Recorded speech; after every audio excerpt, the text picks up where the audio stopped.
When Israel declared independence in 1948, the United States recognized it within 11 minutes, a record in diplomatic speed. That swift acknowledgement set the stage for what would eventually become one of America's tightest alliances. But in the early decades, the relationship was cautious at best. From 1949 to 1965, U.S. economic aid to Israel totaled just $63 million. The reason? Washington was balancing between its desire to support the young Jewish state and its need to keep Arab nations, rich in oil and vulnerable to Soviet influence, from drifting toward Moscow. The U.S. tried to appear neutral, engaging in diplomacy via the UN while avoiding overt favoritism. That balancing act was severely tested during the 1956 Suez Crisis, when Israel, Britain, and France launched a military campaign in Egypt without U.S. consent. Washington pushed back hard, threatening sanctions and further isolation. Israel got the message. America would not be used without oversight. But the lesson went both ways.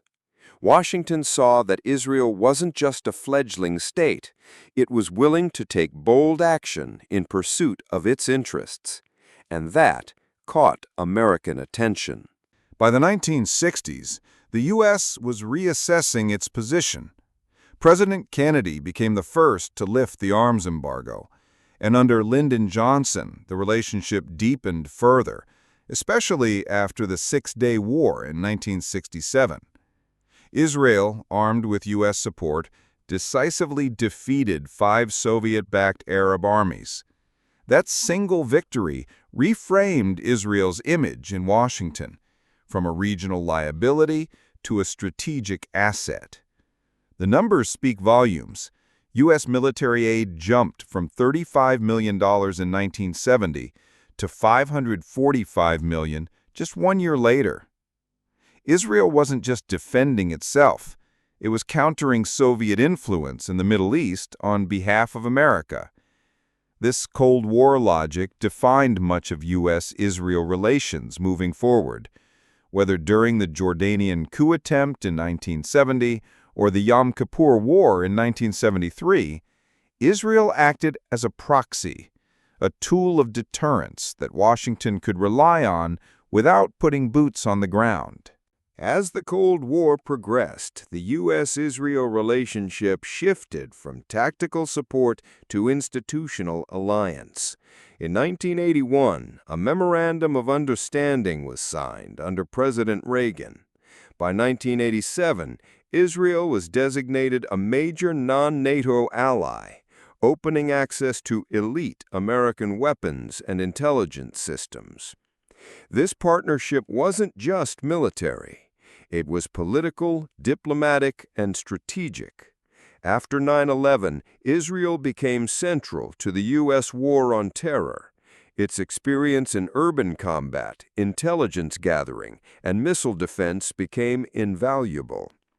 In 2017, the Trump administration took the relationship to another level, recognizing Jerusalem as Israel's capital, cutting aid to Palestinian institutions, and strengthening bilateral defense commitments.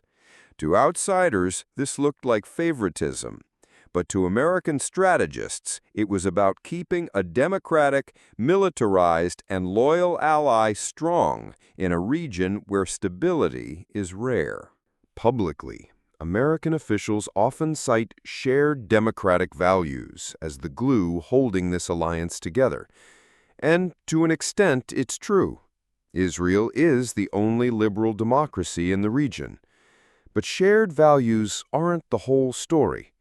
There's also guilt. The Holocaust, and America's failure to stop it, embedded a sense of obligation. The Jewish people, long persecuted, had finally found a homeland, and the U.S. wasn't going to let it fall again. Domestically, the political calculus is just as real. Though Jewish Americans make up less than 3% of the population, Their influence in media, finance, and key swing states gives them electoral weight. President Truman understood this. His friend Eddie Jacobson, a Jewish businessman, was instrumental in persuading him to recognize Israel, a decision that likely helped him win re-election in 1948. But that same empathy rarely extended to Palestinians, because for Washington, strategic alliances always trump moral symmetry. Israel doesn't just secure itself. It projects American power. The U.S. ensures Israel retains a qualitative military edge, meaning its armed forces must always outmatch those of its neighbors. Israel, in effect, acts as a forward-deployed deterrent force for the United States. When Arab nations want to engage with Israel, they often have to go through Washington. This gives the U.S. incredible leverage in the region. Take Egypt, for example. After losing the Sinai Peninsula in 1967 and failing to retake it in 1973, Cairo turned to diplomacy. With U.S. mediation, a peace deal was struck.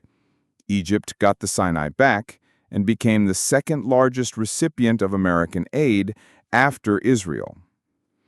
Deals like the Abraham Accords follow this pattern. Arab nations normalize relations with Israel in exchange for defense and economic benefits, usually backed by the U.S. The formula is simple. Support Israel, get closer to America. No conversation about this relationship is complete without addressing lobbying. Groups like AIPAC, the American Israel Public Affairs Committee, have immense influence on Capitol Hill. In the 2024 election cycle alone, AIPAC poured over $43 million into congressional races, backing more than 500 candidates from both parties.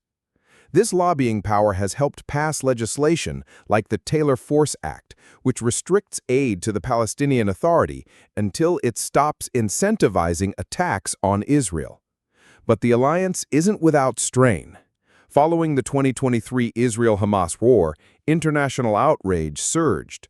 Accusations of war crimes, calls to halt arms shipments, and protests across U.S. cities put pressure on the Biden administration. And yet, the aid continues. Why? Because cutting off Israel would mean tearing down the architecture of America's entire Middle East policy. For Washington, that's a non-starter. This relationship is more than loyalty. It's about leverage, deterrence, domestic politics, and preserving regional order. Unconditional support? Perhaps, but always calculated. And unless there's a seismic geopolitical shift, one thing remains certain. The U.S.-Israel alliance isn't going anywhere.